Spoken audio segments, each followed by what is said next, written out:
No one in that courtroom was prepared for what he was about to say.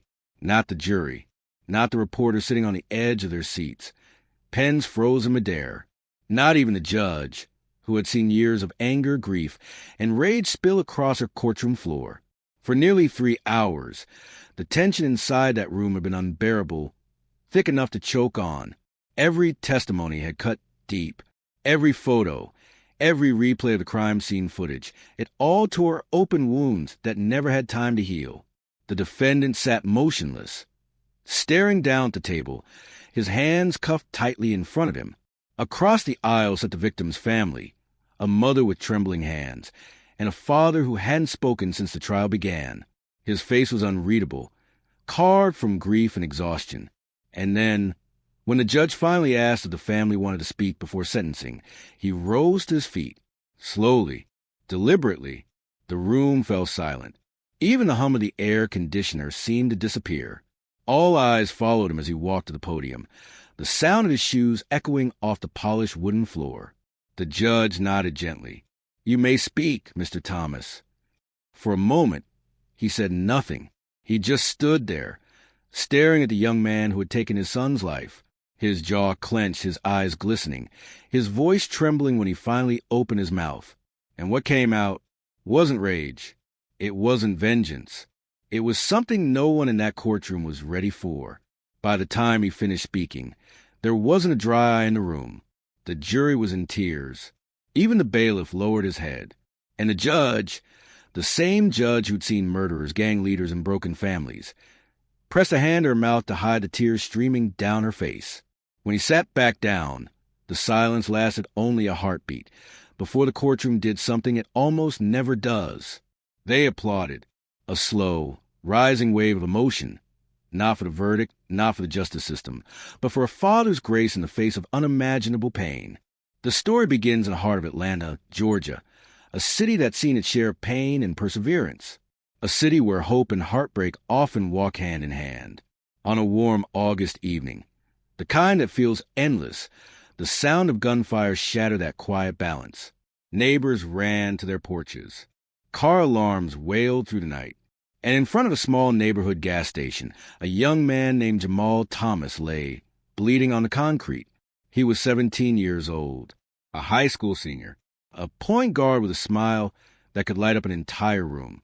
He had dreams, college basketball, maybe even the NBA one day. But in a split second, those dreams were gone. The shooter, 19-year-old Darius Cole, was found just 2 blocks away, still clutching the weapon. Witnesses said it all started over something small, a parking space, a shove, an argument that got out of hand. Something that, in another world, might have ended with a few angry words and nothing more.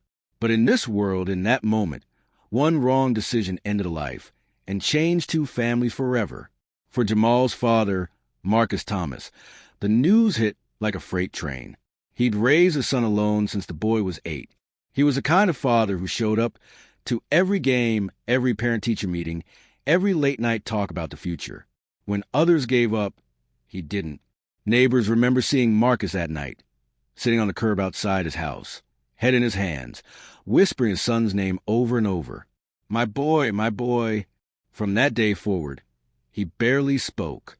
He didn't yell, didn't cry, at least not where anyone could see. People said grief like that either breaks you or hardens you. But in Marcus's case, it did something different. It hollowed him out, left him quiet, steady, and waiting.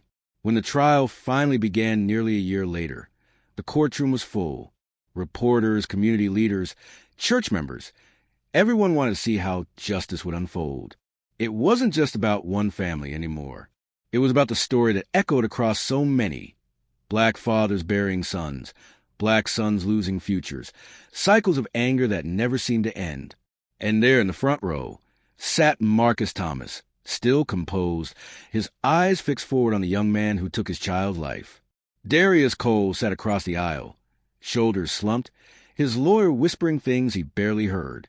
He looked nothing like a monster, just a boy, scared, broken, and old before his time. For weeks, the trial dragged on. Evidence, eyewitnesses, police body cam footage. Marcus sat through every second. He watched the surveillance clip that showed his son's last breath and didn't flinch. He listened to the defense argue it was self-defense and didn't react. But inside, his heart was a storm. People in the courtroom whispered about him, about the way he never shouted, never cursed, about how his face never changed, no matter what was said.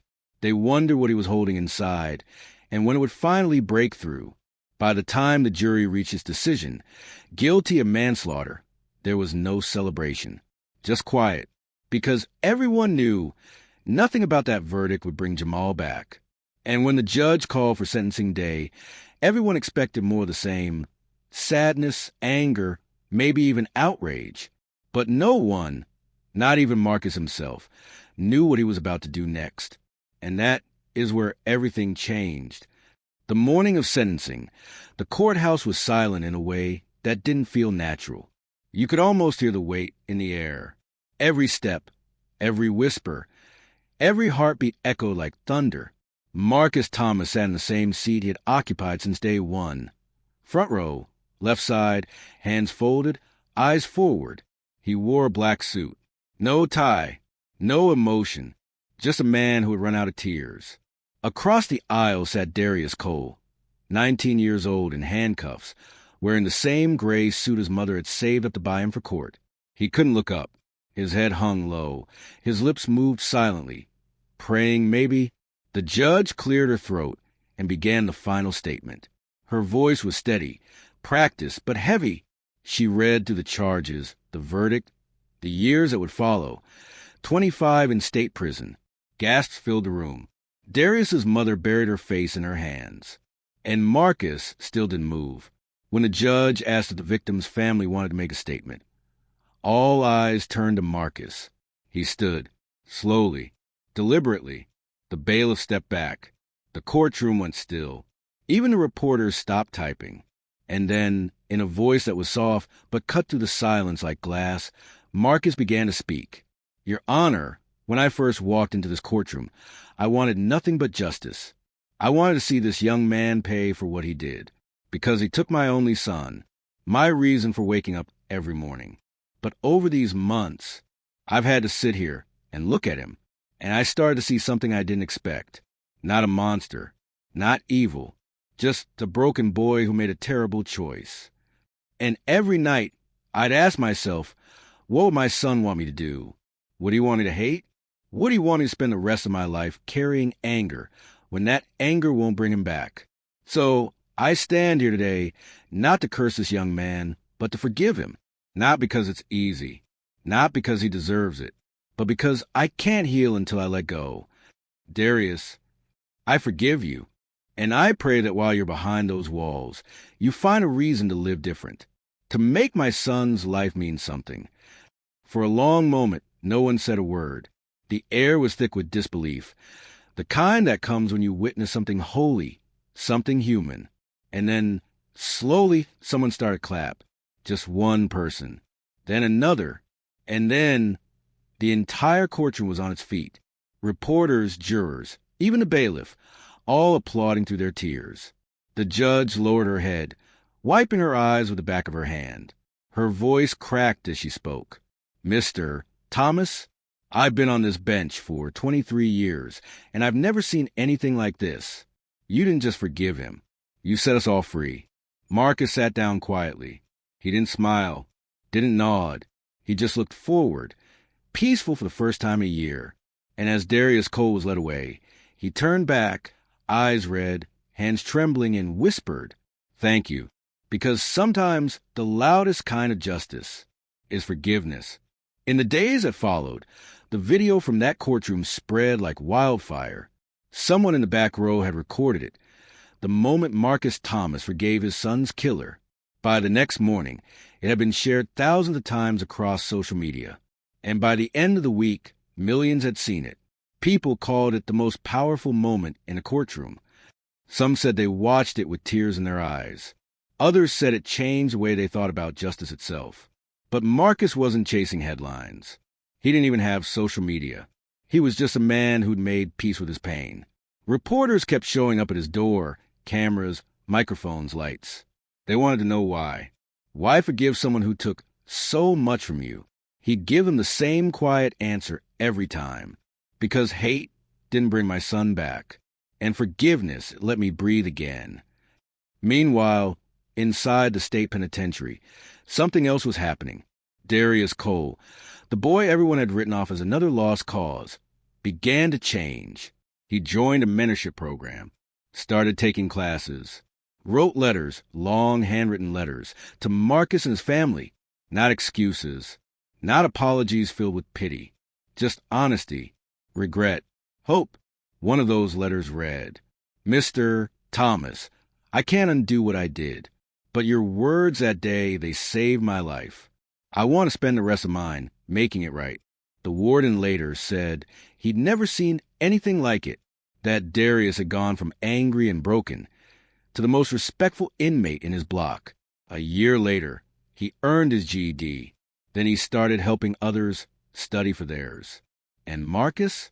He began visiting schools, talking to young men about choices, forgiveness, and grief. He told them what it meant to lose a son, but he also told them what it meant to forgive. Forgiveness, he'd say, isn't weakness. It's power. It's choosing not to let someone else's mistake destroy you too.